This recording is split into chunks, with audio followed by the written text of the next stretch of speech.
மீன் குழம்புக்கு எண்ணெய் கொஞ்சம் அதிகமாக ஊற்றினா மீன் குழம்பு கொஞ்சம் நல்லா டேஸ்ட்டாக இருக்கும். அதனால் நம்ம மீன் குழம்புக்கு கொஞ்சம் எண்ணெய் அதிகமாகவே வச்சுக்கலாம். எண்ணெய் நல்லா சூடு ஏறின பிறகு இப்போ எண்ணெய் நல்லா சூடு ஏறிச்சு பாருங்கள். இப்போ 1 ஸ்பூன் அளவுக்கு கடுகு போட்டுக்கலாம். கடுகு நல்லா பொரியுது. கடுகு நல்லா பொரிஞ்சதுக்கப்புறம் 1 ஸ்பூன் அளவுக்கு வெந்தயம் போட்டுக்கலாம். மீன் குழம்புக்கு வடகம் போட்டால் நல்லா வாசனையாக இருக்கும். அதனால் வடகம் நல்லா செவந்ததுக்கப்புறம் நான் 4 வெங்காயம் கட் பண்ணி வச்சுருக்கேன். 4 வெங்காயம் சேர்த்துக்கலாம்.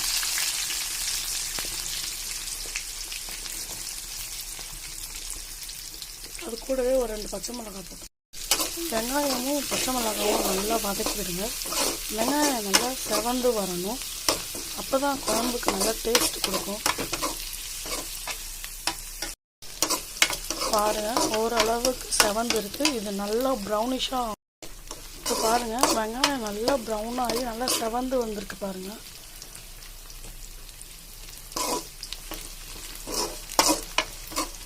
இப்போ இந்த ஸ்டேஜில் நம்ம கட் பண்ணி வச்சுருக்க தக்காளி, அதாவது நான் ஒரு 5லேருந்து 6 தக்காளி வரைக்கும் கட் பண்ணி வச்சுருக்கேன். அதை இது கூட சேர்த்துக்கலாம். நல்லா சேர்ந்து நல்லா கலவைக்கலாம். தக்காளி நல்லா எண்ணெயோடு நல்லா கலந்து நல்லா குழன்னு வெந்து நல்லா எண்ணெயோடு நல்லா பிரிஞ்சு வரணும். தக்காளி நல்லா வதங்கணும்.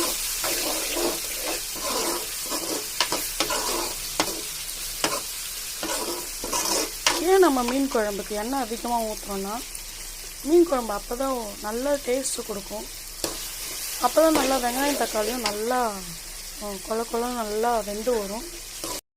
இந்த ஸ்டேஜில் நம்ம கொஞ்சம் தேவையான அளவுக்கு உப்பு சேர்த்துக்கலாம்.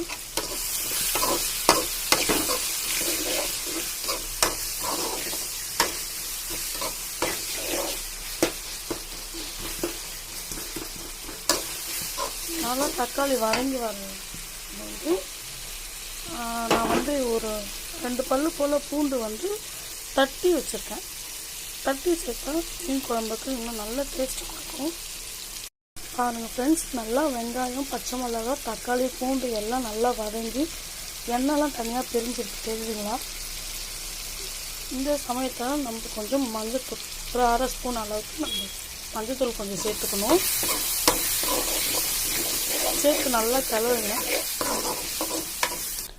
இது கூடவே ஒரு 2 ஸ்பூன் அளவுக்கு குழம்பு மிளகாத்தூள் நம்ம வீட்டில் அரைச்சி வச்சுருப்போம் இல்லையா, அது நம்ம சேர்த்துக்கலாம். நாங்கள் கொஞ்சம் காரம் நல்லா